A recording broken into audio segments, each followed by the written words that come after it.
शुरू करता हूँ ज़ात के नाम से जो कहता है हो जा तो बस हो जाता है। दोस्तों, आज की इस वीडियो में हम टीडीएस के बारे में जानते हैं।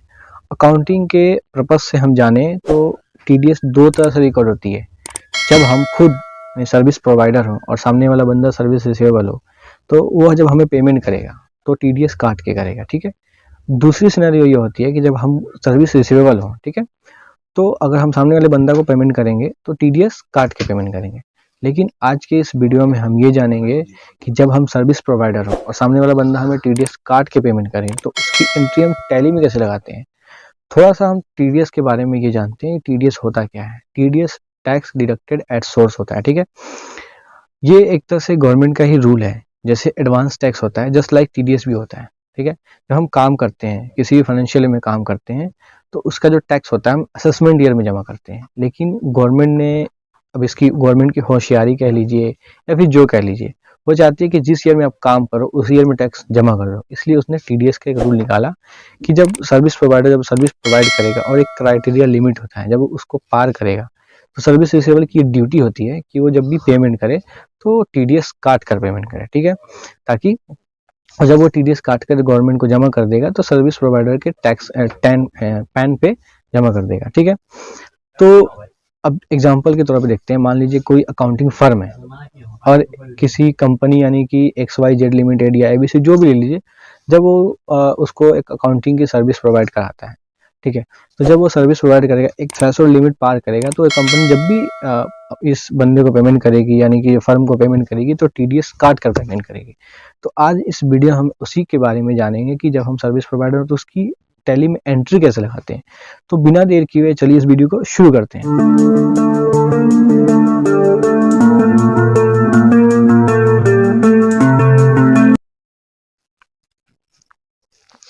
तो दोस्तों देखिए, टीडीएस की जो हम एंट्री लगाएंगे उससे पहले दो बातों की ध्यान रख लेते हैं हम। पहली बात की पार्टी ने हमें साथ के साथ पेमेंट किया और टीडीएस काट लिया, हमें पता है। जनरली हमें 90% हमें ये पता होता है कि पार्टी ने हमारा टीडीएस काटा है, तो उसकी हम एंट्री कैसे लगाते हैं, ठीक। दूसरी सिचुएशन ये हो सकती है, ठीक है, कि हमें पता ही नहीं चला हो कि टीडीएस इसने काटा है कि नहीं। वो हमें एंड ऑफ द मंथ में पता चलता है। जब हम 26 ASQ देखते हैं तब पता चलता है कि हाँ, इसने हमारा टीडीएस काट रखा है। तो हम सबसे पहले एंट्री देखते हैं कि हम एंट्री कैसे करेंगे पहली सिचुएशन में। तो सबसे पहले हम वाउचर एंट्री में जाएंगे,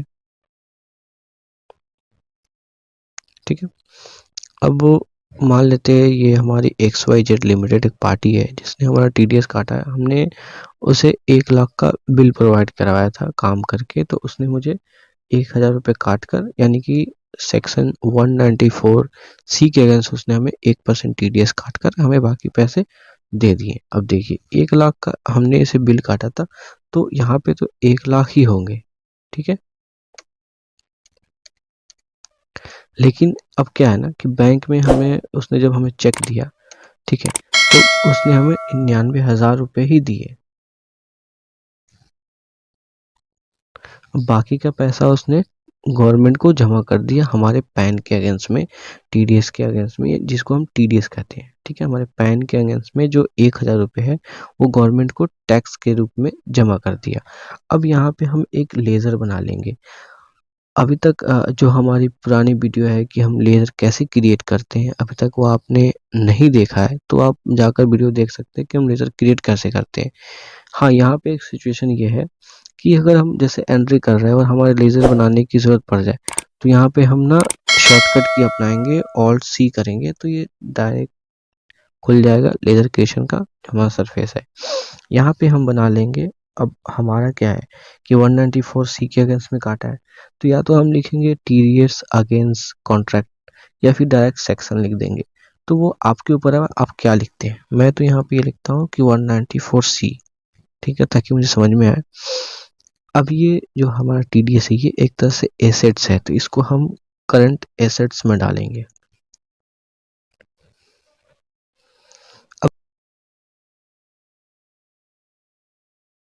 अब दूसरी सिचुएशन ये हो सकती है कि पार्टी ने हमें, क्या हुआ कि जैसे कि उसने 99,000 रुपये दिए, हमें पता ही नहीं चला। बाद में हमने ये देखा कि इसने हमें 1000 रुपये कम दिया, तो हमने देखा कि इसने हमारे TDS काट रखे हैं। तो इसकी हम एंट्री ना दो तरह से कर सकते हैं। सीधी सीधी एक तो रिसिप्ट एंट्री लगाएंगे जो हमारे बैंक में आए हैं, XYZ लिमिटेड, जो आप ये देख रहे हैं 1 लाख रुपए, यहाँ पे हम इसे 99,000 रुपये कर देंगे, ठीक है। और HDFC बैंक जो हमारा डेबिट दिख रहा है ये 99,000 रुपये, यहाँ भी 99,000 रुपये, ये हमारे रिसिप्ट की एंट्री हो गई। उसके बाद हम दूसरी एंट्री एक जर्नल एंट्री पास करेंगे। सिंपल एंट्री हम पास करेंगे XYZ लिमिटेड, ठीक है। क्रेडिट करेंगे 1,000 रुपये से, और 194C जो हमने TDS का बना रखा उसको हम 1,000 रुपये से डेबिट कर देंगे। ये हमारी दूसरी चीज सिचुएशन हो गई, लेकिन ये ज़्यादातर जनरली आती नहीं है, ये बहुत कम ही केस में आती है। अब यहाँ देखिए, गवर्नमेंट को हमारी तरफ से इन्होंने 1,000 रुपये मेरे नाम पे जमा कर रखा है। से फॉर एग्जांपल हमारा अगर टैक्स बनता है फॉर एग्जांपल 1,200 रुपये, ठीक है।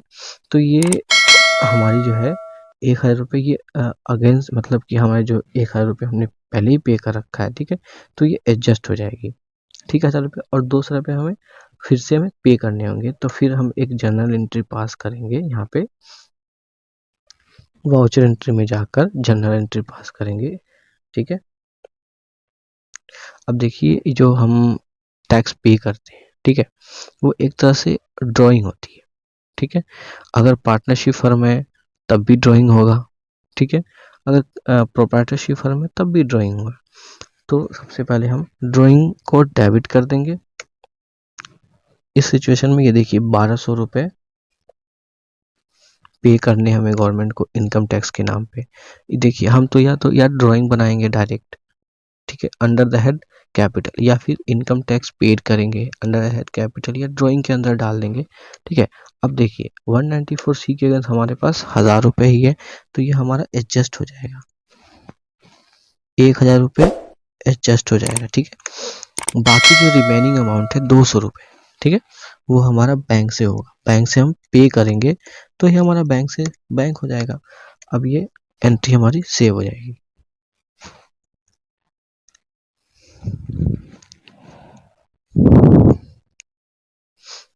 अब ये देखिए हमारी जो TDS की अमाउंट थी वो हमारी नील हो गई, और ड्राइंग में 1,200 रुपये हमारे आ गए, ठीक है।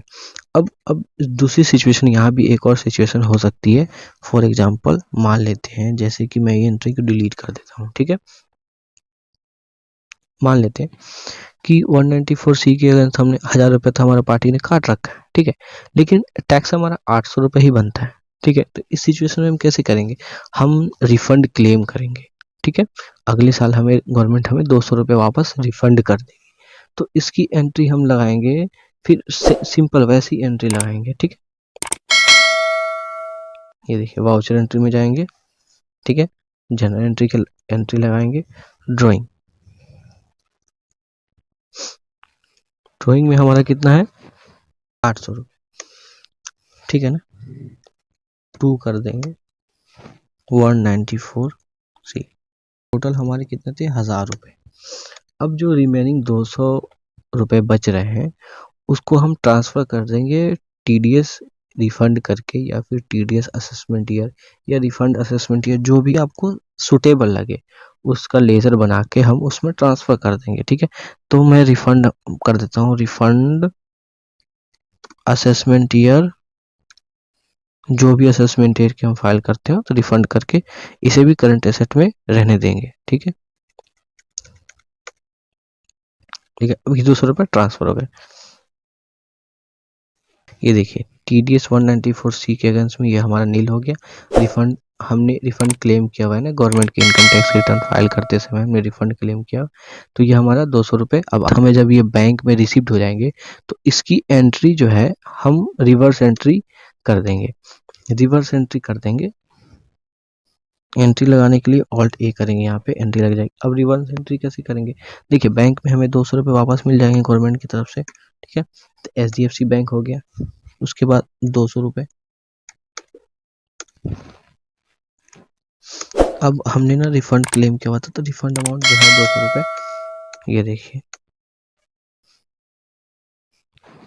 ठीक है, ये देखिए दोनों। यहाँ आप ये भी कर सकते हैं 194C और रिफंड असेसमेंट ईयर जो भी था, हमने 2 लेज़र बना दिए। आप चाहें तो एक ही लेज़र रहने दे सकते हैं 194C। हो सकता है आपके आपके जो केस होंगे, आपके सिचुएशन में 194C के अगेंस्ट भी काटा होगा, 194I के अगेंस्ट भी काटा होगा, 194A के अगेंस्ट भी काटा होगा, तो इतने सारे ये लेज़र्स होंगे, तो इन सबको वैसे ही छोड़ेंगे। इसलिए उसको एक कस्टमाइज़ मैंने करके, शॉर्ट करके एक ही जगह मैंने सारे के सारे ट्रांसफ़र कर दिए। ये इसलिए मैंने किया। आप चाहें तो रहने भी दे सकते हैं। डायरेक्ट जब हमें पैसे रिफ़ंड हमें रिसीप्ट होंगे, तो वैसे हम ट्रांसफ़र कर लेंगे। बाकी एंट्री वैसी लगेगी जैसे हमने बताया। तो दोस्तों आज के लिए बस इतना ही। आई होप कि ये वीडियो आपको इन्फॉर्मेटिव लगी हो, तो आप हमारे चैनल को सब्सक्राइब करें। बेल आइकन ज़रूर दबाएँ ताकि हमारी जितने भी आने वाली अपडेटेड वीडियो है आप तक सबसे पहले पहुँचे। वीडियो को लाइक करें, शेयर करें और कमेंट में हमें ये बताएं अगला वीडियो कौन से टॉपिक पे होनी चाहिए। मिलते हैं आपसे अगले वीडियो में। जज़ाकल्लाह।